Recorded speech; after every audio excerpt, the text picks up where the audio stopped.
எல்லாருக்கும் வணக்கம். இன்னைக்கு நம்ம வீடியோவில் என்ன பார்க்க போகிறோம்னா, மாவு அரைச்சி 5வது நாளும் இட்லி நல்லா சாஃப்டாக பஞ்சு போல் எப்படி வர்றது அப்படிங்கிறத இன்றைக்கி நம்ம வீடியோவில் பார்க்க போகிறோம். அதுக்கு தொட்டுக்கிறதுக்கு மிளகா சட்னி, எங்கள் ஊர்லலாம் மிளகா சட்னின்னு சொல்லுவோம், இங்கே இருக்கிறவங்க ரோசாப்பூ சட்னிங்கிறாங்க. இன்றைக்கி எங்கள் பாஷையில் சொல்லணும்னா மிளகா சட்னி எப்படி செய்கிறது அப்படின்னு தான் பார்க்க போகிறோம். வாங்க வீடியோக்குள்ளே போகலாம். இப்போ நம்ம இட்லி ஊற்றிக்க போகிறோம். இந்த இட்லி மாவை நான் ஏன் காட்டுறேன் அப்படின்னா, நிறைய பேர் என்ன கேட்குறாங்கன்னா, நீங்கள் கலக்கி விடாமல் இட்லி ஊற்றுறீங்க, நீங்கள் ஃபஸ்ட்லேயே மேலே ஊற்றிடுறீங்க, லாஸ்ட்டில் இருக்கிற மாவெல்லாம் என்ன பண்ணுவீங்க, அப்போ அது கல் மாதிரி தானே வரும் அப்படின்னு கேள்வி கேட்குறீங்க சில பேர். நிறைய பேர் நாங்கள் செஞ்சு பார்த்தோமா, நல்லா வந்திருக்குதுமா, கடைசி எதுவுமே மாவு நல்லா இருந்துச்சுன்னு சொல்லியிருக்கிறாங்க நிறைய பேர். சில பேர் மட்டும் இப்படி கேட்டிருக்கிறீங்க. உங்களுக்காகத்தான் இந்த வீடியோ. கண்டிப்பாக இந்த மாவு அரைச்சி இன்னைக்கோட 4வது நாள் 2 பாத்திரத்தில், உங்களுக்கே தெரியும் எப்போவுமே நான் 2 பாத்திரத்தில் கரைச்சி வைப்பேன். அதனால் ஒரு சட்டியில் ஒரு 2 மணி நேரம் வெளியில் வச்சுட்டு உள்ளே தூக்கி வச்சுருவேன். இந்த சட்டியில் உள்ளதை, ஏன்னா இதில் நிறச்சி மாவு வைப்பேன், இதை தூக்கி உள்ளே வச்சுருவேன். இன்னொரு பாத்திரத்தில் வைக்கிறத வெளியில் வச்சுருந்து நைட்டெல்லாம் வச்சுருந்து, அதாவது மறுநாள் இட்லி ஊற்றுவேன், அன்றைக்கி சாயந்தரம் ஊற்றுவேன், மறுநாள் ஊற்றுவேன். இப்போ அந்த மாவு முடிஞ்சிட்டு இப்போ இதில் இருந்து எடுத்து நாங்கள் இதை மாவு வச்சுருந்தேன். இப்போ இதை எடுத்து நான் முடிச்சுட்டேன். இது லாஸ்ட்டு மாவு பாருங்கள், அப்படியே தான் இருக்குது. இது இப்போ நான் இங்கேருந்து எடுக்கிறதுட்டி நான் கிண்டியெல்லாம் விடலை. நான் என்ன பண்ணுவேன்னா, பிரிச்சுக்கில் இருந்து நம்ம இட்லி ஊற்றுறதுக்கு முன்னாடி ஒரு அரை மணி நேரத்துக்கு முன்னாடி வெளியில் எடுத்து வச்சுருவேன். நம்ம பிரிச்சுக்கிலே வச்சுருக்கும் பொழுது கீழே லைட்டாக தண்ணி விடும், மேலே நல்லா கொஞ்சம் கெட்டியாக இருக்கும். அதனால தான் நம்ம மாவை ஒரு அரை மணி நேரத்துக்கு முன்னாடி வெளியில் எடுத்து வச்சிடணும். அப்போ வெளியில் எடுத்து வச்சுட்டு நீங்கள் ஊற்றும் பொழுது பாருங்கள், மேலே கொஞ்சம் கெட்டியாக இருந்துச்சுன்னா மட்டும் கலக்கி விடுங்க, இல்லாட்டி கலக்க வேண்டாம்.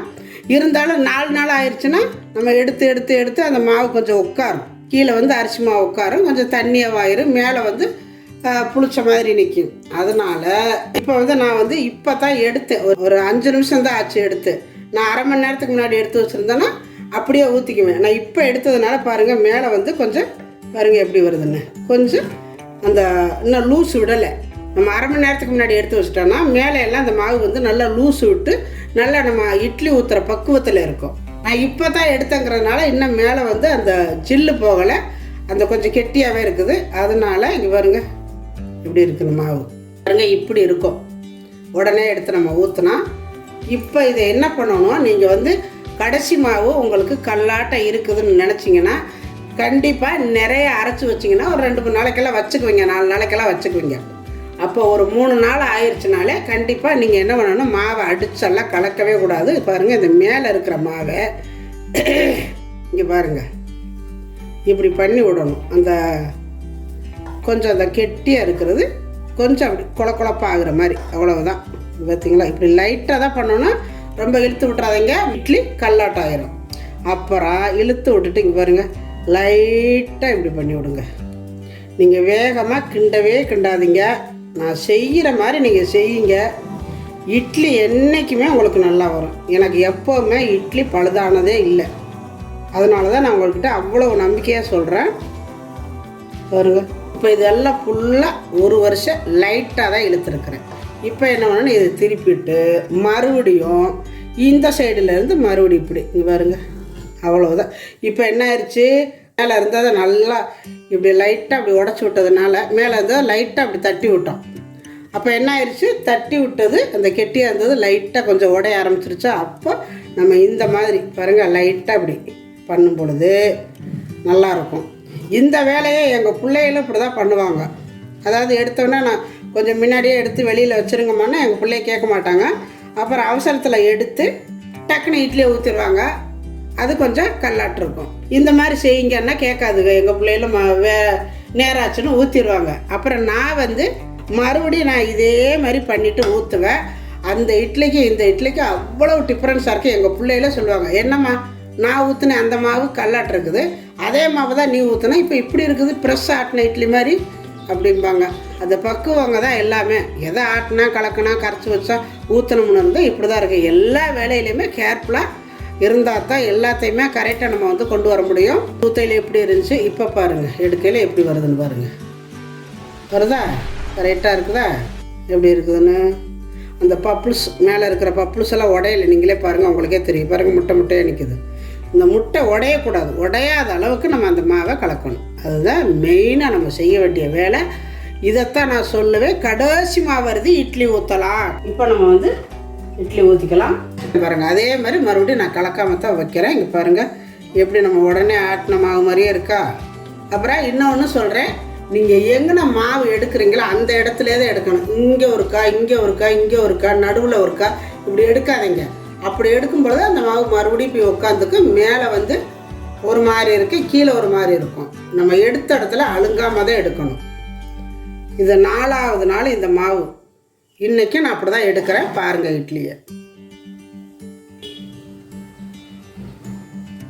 இப்போ பார்த்தீங்கன்னா தண்ணி நல்லா காயணும். எப்பவும் சொல்கிறத இட்லி உங்களுக்கு நல்லா வரணும்னா இந்த மாதிரி காயணும்.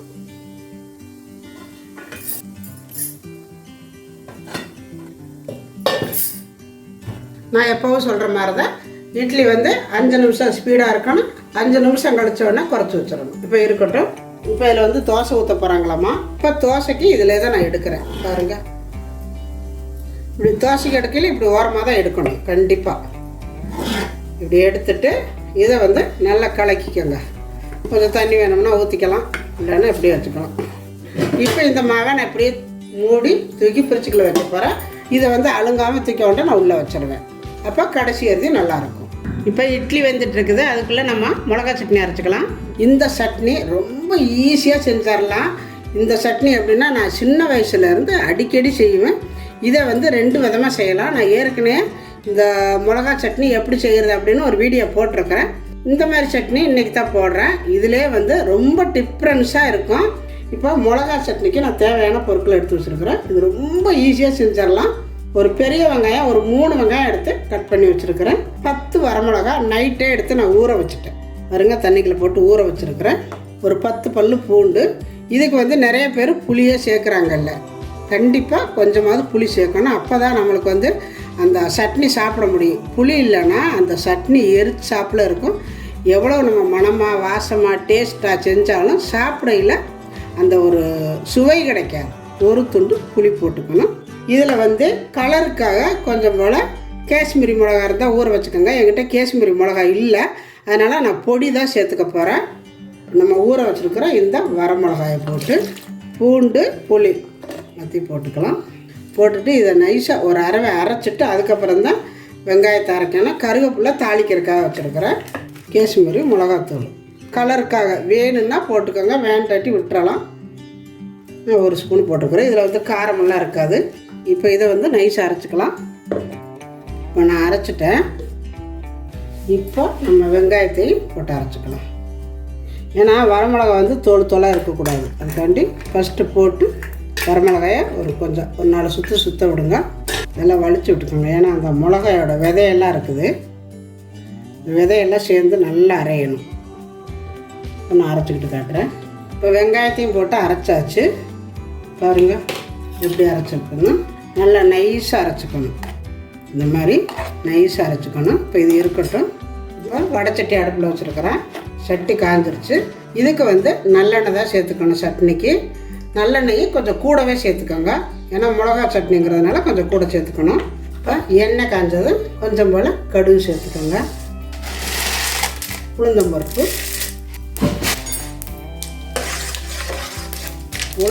செவந்துருச்சு. கொஞ்சம் போல் கருவேப்பிலை. அடுப்பை குறைச்சி வச்சுக்கோங்க. பெருங்காயம் கொஞ்சமாக அளவு பெருங்காயம் சேர்த்துக்கோங்க. சேர்த்துட்டு எண்ணெய்க்குள்ள போட்டுட்டு நம்ம அரைச்சி வச்சுருக்கிற இந்த வெங்காயம் விழுது அதை சேர்த்துக்கலாம். அடுப்பை குறைச்சி வச்சுக்கோங்க. இந்த வெங்காயம் விழுது சேர்க்கும் பொழுது அடுப்பை நல்லா குறைச்சி வச்சுக்கணும்.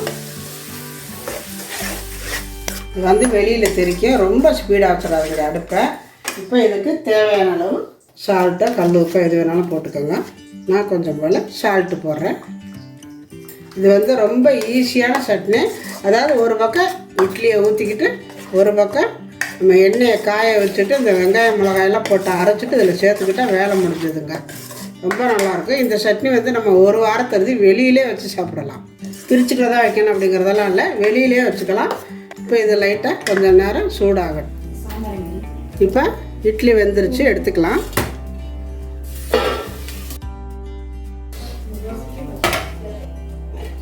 இப்போ இதில் வந்து எல்லாமே நம்ம வந்து கரெக்டாக செஞ்சால் தாங்க எல்லாமே நல்லாயிருக்கும். இப்போ இந்த இட்லியை நம்ம எடுத்துட்டோம். இப்போ இதை எடுத்துகிட்டு எல்லாத்தையும் ஒன்றோட ஒன்றா கொட்டினீங்கன்னா அந்த இட்லி நல்லா இருக்காது. அதாவது வந்து ஒன்றோட ஒன்றா சூட்டோட ஒன்றோட ஒன்றா அமுங்கி பிசு பிசுப்பாயிரும், நல்லா சாஃப்டாக இருக்காது. நம்ம சாப்பிடும் பொழுது ஒரு மாதிரி தான் இருக்கும். இது இந்த மாதிரி நீங்கள் செஞ்சீங்கன்னா நல்லாயிருக்கும். இப்போ இங்கே பாருங்கள் எவ்வளோ சாஃப்டாக இருக்குது பாருங்கள் இட்லி. இது ஆறட்டும். இப்படியே கொட்டிட்டு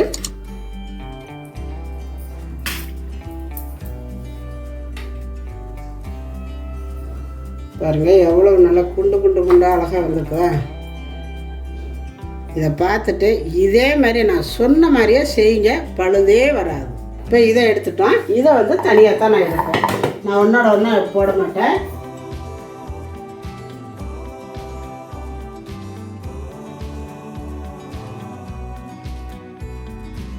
இது வந்து இந்த மாவாட்டி 4 நாள் ஆச்சு. இட்லி எப்படி இருக்குன்னு பாருங்கள். பாருங்க ஏதாவது டிஃப்ரென்ஸ் தெரியுதா? இங்கே பாருங்க நான் சூடாக இருக்குது, அமுக்க முடியல. பாருங்க சுடுது. நான் ஆற ஒட்டியும் காட்டுறேன். பாருங்க எவ்வளோ சாப்பிட்டாங்க. இட்லி நான் வந்து ஹாட் பாக்ஸ்லேயே வைக்கலை, இப்படியே வெளியிலே தான் இருக்குது. இப்போ நான் இது வச்சு 15 நிமிஷத்துக்கு மேலே ஆயிடுச்சு. வேலை இருந்ததுனால நான் எடுத்து வைக்கலை. ஏன் நான் வெளியில் வச்சுருக்கிறேன்னா, ஏன்னா உங்களுக்கெல்லாம் காட்டன் அப்படிங்கிறக்காண்டி தான். சூடு ஆறுனாலும் பரவாயில்ல, நல்லா ஆற வச்சு சாப்பிட்டுக்கலாம். ஆனால் உங்ககிட்ட அது எப்படி வந்துச்சு அப்படிங்கிறத காட்டணுங்கிறக்காகத்தான் வச்சுருக்கிறேன். இப்போ பாருங்கள் நான் எடுத்து காட்டுறேன். நல்லா ஆறிடுச்சு இட்லி. பாருங்கள் ஆறுனதுக்கப்புறம் எவ்வளோ சாஃப்டாக இருக்குது பாருங்கள். நீங்களாம் சொல்லுவீங்க ஆறுனா கல்லாட்டம் இருக்குது எங்களுக்கு அப்படிம்பீங்களே. இப்போ பாருங்கள் நான் எவ்வளோ அமுக்குனாலும் பாருங்கள். இப்போ கூட அமுத்தி காட்டுறேன் பாருங்கள். இப்போ பாருங்கள் பழைய மாவில் சுட்ட இட்லி எப்படி இருக்குது நீங்களே பாருங்கள். எல்லா இட்லியுமே எவ்வளோ சாஃப்டாக இருக்குது. நம்ம அமுத்திட்டு விட்டாலும் அந்த மாதிரி வருது. இதில் சத்தியமாக சொல்கிறாங்க எந்த ஒரு இதுவும் நான் போடலை, வெறும் அரிசி வெந்தயம் உளுந்து. பார்த்திங்கன்னா சட்னி ரெடி ஆயிடுச்சு. அடுப்பில் ஆஃப் பண்ணிட்டேன். கரண்ட் போயிடுச்சு, இருட்டாக இருக்குது. எண்ணெயில் நல்லா கசிஞ்சு வந்துருச்சு. அதை எடுத்து வேறு பாத்திரத்துக்கு மாற்றிக்கலாம். பாருங்கள்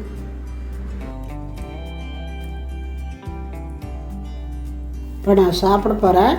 வாங்க எல்லோரும் சாப்பிட்லாம். நல்லா குண்டு குண்டான இட்லி, மிளகா சட்னி. எனக்கு வந்து அவ்வளோ விரும்பி சாப்பிடுவாங்க. நான் சின்ன வயசில் இருந்த இந்த சட்னிக்கு எப்படி இருக்குன்னு தெரியுங்களா? சும்மா அள்ளி நிற்கும். கொஞ்சம் வச்சாலே போதுங்க, அவ்வளோ இட்லி சாப்பிடலாம்.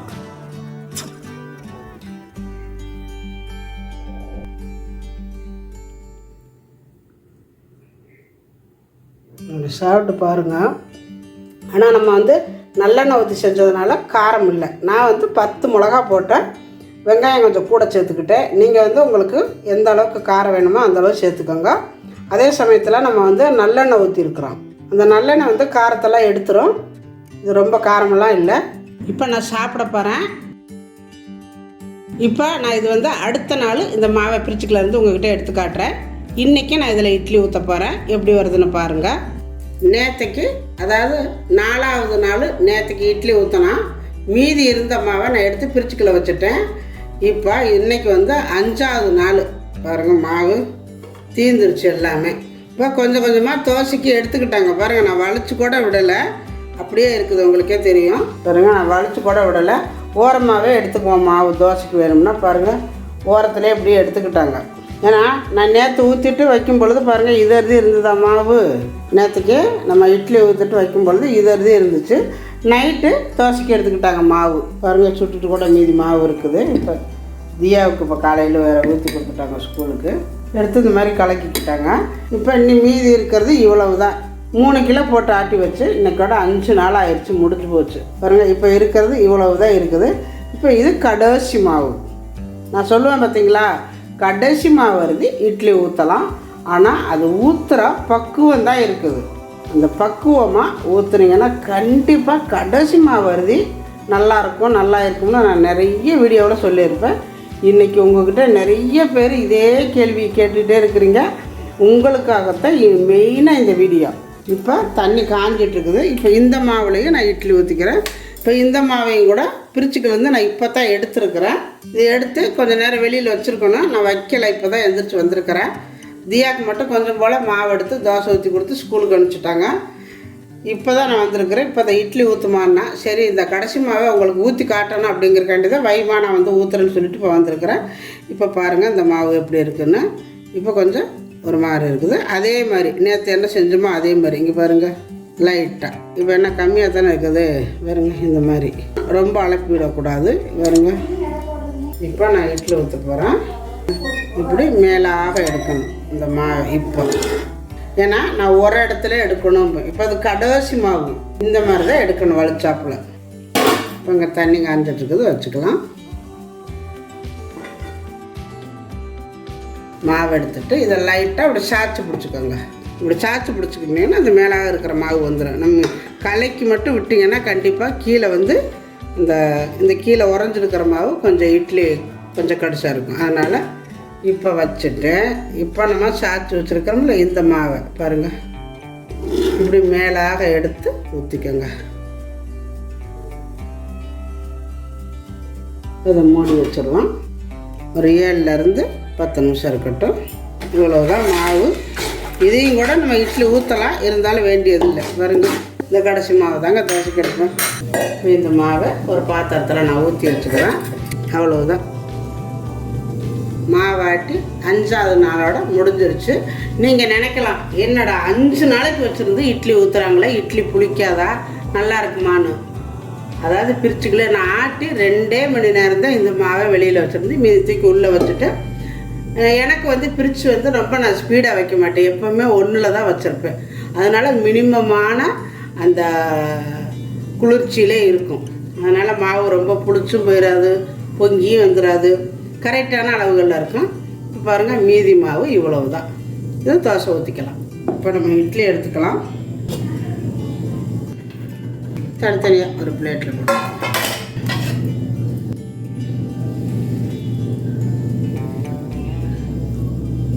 கடைசி மாவருதி இட்லி ஊற்றலாம், கலக்காமல் ஊற்றுங்க அப்படின்னு நான் நிறைய வாட்டி சொன்னதுக்கு அர்த்தம் இன்றைக்கி நான் கடைசி அருதி இட்லி ஊற்றி காட்டிட்டேன். பார்த்தீங்களா எப்படி இருக்குன்னு. இந்த பக்கம்னா பாருங்கள் எப்படா இந்த அம்மாவுக்கு மட்டும் இப்படி வரும் அப்படின்னு நீங்கள்லாம் நினைக்கலாம். அதாவது நான் சொல்கிற மாதிரி நீங்கள் கரெக்டாக பண்ணி பாருங்கள். அது எவ்வளோ உங்களுக்கு பர்ஃபெக்டாக வருதுன்னு அப்போவே தெரியும். இது வந்து இன்னும் ஆரிச்சுன்னா இன்னும் சாஃப்டாக இருக்குது. இன்னும் வந்து லைட் சூடு இருக்குது, தொட முடியலை. பாருங்கள் எவ்வளோ நல்லா ஓட்டையாக எப்படி வந்துருக்கு பாருங்கள் இட்லி. ஃபஸ்ட் நாள் கலக்காமலே ஊற்றணும். 2ஆவது நாள் நீங்கள் ஊற்றும் பொழுது மேலாகத்தான் பண்ணணும். கீழே இருக்கிற மாவு மேலே வரவே கூடாது. அதாவது ஆடை படைஞ்ச மாதிரி இருக்குது பிரிச்சுக்கலே இருந்தனால. அந்த ஆடை படைஞ்சதை மட்டும் லைட்டாக அப்படி பண்ணி விட்டுட்டு அதே ஒரு இடத்துல கலக்கி விடாமல் அப்படி எடுத்து நீங்கள் ஊற்ற அப்படியே தாங்க இருக்குது இட்லி. அவ்வளோ நல்லா இருக்குங்க. இந்த இட்லியெல்லாம் எடுத்து ஹாட் பாக்ஸில் வச்சுக்கலாம். பாருங்கள் இப்போ ஓரளவு நல்லாவே ஓரளவு ஆறிடுச்சு. பாருங்கள் நான் காட்டுறேன் பாருங்கள். ஏதாவது வித்தியாசம் தெரியுதா பாருங்கள். அப்புறம் இன்னொரு முக்கியமான விஷயம் சொல்கிறேன். இட்லி எடுத்த உடனே சூட்டோடு அடுக்கி வச்சிட்டிங்கன்னா எல்லாமே வேஸ்ட்டு. அந்த ஆவி அதுக்குள்ளே அடங்கி நின்று அந்த வேர்வையெல்லாம் பட்டு கொதன்னு ஆகி போயிடும். அதனால் கொஞ்சம் போல் நீங்கள் லைட்டாக ஓரளவு ஆறுனதுக்கப்புறம் எடுத்து வச்சிங்கன்னா இட்லியும் நல்லாயிருக்கும். நம்ம சாப்பிட்றது ஓரளவு நல்லாவே இருக்கும். இப்போ நான் உடச்சி கூட காட்டுறேன் பாருங்கள். உடச்ச எவ்வளோ சாஃப்டாக வருதுன்னு பாருங்கள். ஒரு கையால் நான் இட்லியை உடச்சிட்டே பாருங்கள் இப்படி இருக்குது நல்லா. இதே மாதிரியே நீங்களும் செஞ்சு பாருங்கள். செஞ்சு பார்த்துட்டு எப்படி வந்துச்சு அப்படிங்கிறத எனக்கு கமெண்டில் சொல்லுங்கள். இந்த வீடியோ பிடிச்சிருந்தா லைக் பண்ணுங்கள், ஷேர் பண்ணுங்கள். செட்டிநாடு சமையலுக்கு சப்ஸ்கிரைப் பண்ணுங்கள். நன்றி. வாழ்க வளமுடன்.